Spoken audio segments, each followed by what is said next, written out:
අයිබෝවන් කොහොමද ඔයාලට හැමෝම පරිස්සමින් ඉන්නවා නේද? ඔන්න අද මම ඔයාලට අරන් ආවේ මාරුම රසට ගොඩක් ලේසියෙන් හදාගන්න පුළුවන් බිත්තර රොටි රෙසිපි එකක්. පිටි අනලා තුනී කරලා වද වෙන දෙයක් නැහැ. හැන්දකින් උනත් මේ පිටි මිශ්‍රණය හදාගෙන ටක් කාලා මේ ටික හදාගන්න පුළුවන්. උදේට කන වගේම දරුවන්ගේ ලන්ච් බොක්ස් එකට දාන්නත් පුළුවන්. අස වගේම හොඳ පෝෂණීයයි. බිත්තරයක් තඹ ගත්තා නම් ටක් කාලා මේ බිත්තර රොටි ටික හදාගන්න පුළුවන් අපිට. අපි යමු එහෙනම් ඉක්මනට වීඩියෝ එක බලන්න. ඔයා මගේ වීඩියෝස් බලන්නේ අලුතෙන් නම් පළවෙනි තියෙන subscribe button එක click කරලා දිගටම මාත් එක්ක එකතු වෙන්න කියලා ගොඩක් ආදරෙන් ඉල්ලනවා. ඒ වගේම වෙන වීඩියෝ එක ගැන හිතන දේ අදහස් යෝජනා පළවෙනි කමෙන්ට් එකක් දාන්න අමතක කරන්න එපා. මුලින්ම අපි බිත්තර දෙකක් තඹ ගන්න ඕනි. මේ වගේ වාජනයකට වතුර ටිකක් එකතු කරලා ඒකටම ලුණු සුවල්පකුත් දාලා බිත්තර දෙකක් මේ වගේ තැම්බෙන්න තියාගන්න. ඒක තැම්බෙනකන් අපි මේකට ඕනි කරන පිටි පැට එක හදාගමු. ඒකට මම මේ වගේ බෝල් එකක් අරගෙන මුලින්ම එකතු කර ගන්නවා පාන් පිටි කෝප දෙකක් විතර. පාන් පිටි ටික මේ වගේ හලලා එකතු කරගන්න. පිටි එකටම රසායන ලුණු ස්වල්පයක් සහ තෙල් මේස හැන්දක් වගේ එකතු කරගන්න. ඉතින් මම මේ පිටි පැට එක හදන්න පාවිච්චි කරන්නේ අද fresh milk. මේ වගේ ටික ටික එකතු කරලා පිටි කැට නැති වෙන්න හොඳට කලවම් කරගන්න. ඉතින් ඔයාලට පිටි කිරි එහෙම නැත්නම් පොල් කිරි වලින් උනත් මේක හදාගන්න පුළුවන්. මේ කිසිම දෙයක් නැත්නම් වතුර පාවිච්චි කරලා උනත් හදාගන්න පුළුවන්. හැබැයි කිරි වර්ගයක් පාවිච්චි කරොත් ගොඩක් රසට මේක හදාගන්න පුළුවන් අපිට. ඔන්න මම අවශ්‍ය ප්‍රමාණයට කිරි එකතු කරලා පැට එක හදාගත්තා. මේ වගේ පිටි කැට නැතුව හදාගන්න විස්ක් එකක් තියනවා නම් ගොඩක් ලේසි ඔයාලට. විස්ක් එකක් නැත්නම් මේ වගේ හැන්දකින් කලවම් කරලා කැට තියනවා වගේ හිතනවා නම් පෙරලා ගන්න පුළුවන්. ඉතින් පැට එකේ තියෙන්න ඕනි පදම මෙන්න මේ වගේ හොඳින් බලා ගන්න.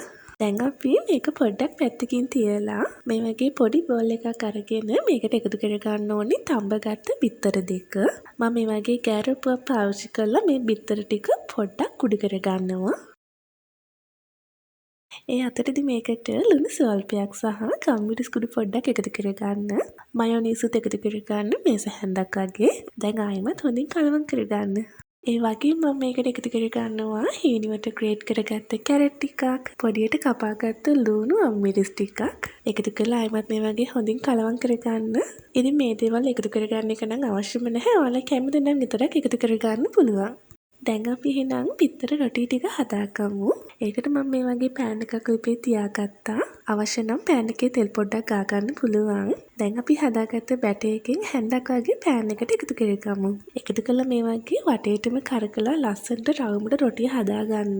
බැටර් එක ගොඩක් එකතු කරන්නත් එපා. එහෙම වුණොත් මේ රොටිය නවා ගන්න බෑ අපිට ඝනකම වැඩි වෙලා. මේ වගේ රොටිය හදාගත්තට පස්සේ පොඩ්ඩක් වෙලා පුච්ච ගන්න ඕනේ.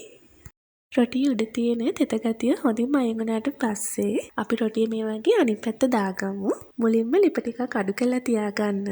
දැන් අපි හදාගත්ත බිත්තර මිශ්‍රණය රොටියේ මැදට මේ වගේ එකතු කරගමු. ඉතින් ඔයාලට කැමති නම් තව ටිකක් රස වැඩි කරගන්න චීස් පෙත්තක් වගේ එකතු කරගන්නත් පුළුවන්.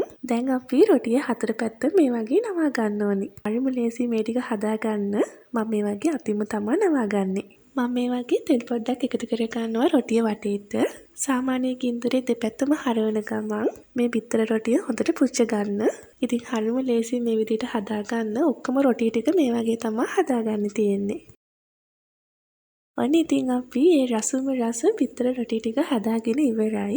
ඇත්තටම මේ බිත්තර රොටි එක මාරුම රසයි. හදාගන්න වැඩි අමාරුවකුත් නැහැ. අනිවාර්යයෙන්ම try කරලා බලන්න ඔයාලා. ඉතින් මම උදේ කෑමට බිත්තර රොටි 4ක් වගේ තමයි හදාගත්තේ. ඔයාලා ප්‍රමාණ වැඩි කරලා කැමති විදියට හදාගන්න. ඉතින් මම මේ සෝස් ටිකක් එක තමයි කන්නේ. මේක චිකන් හොද්දක් එක්ක වගේත් මාරුම රසට තියෙයි. ඉතින් හදලා බලලා රස කොහොමද කියලා මට කමෙන්ට් එකක් දාන්න අමතක කරන්න එපා. මේ වගේ ලේසියෙන් හදාගත්ත රෙසිපීස් මගේ channel එකට ගියොත් ඔයාලට බලා ගන්න පුළුවන්. එහෙනම් ඉතින් මේ වගේ රසවත් වීඩියෝ එකකින් හම්බ වෙනකන් අදට සමගන්නවා. හැමෝම සතුටින් පරිස්සමින් ඉන්න.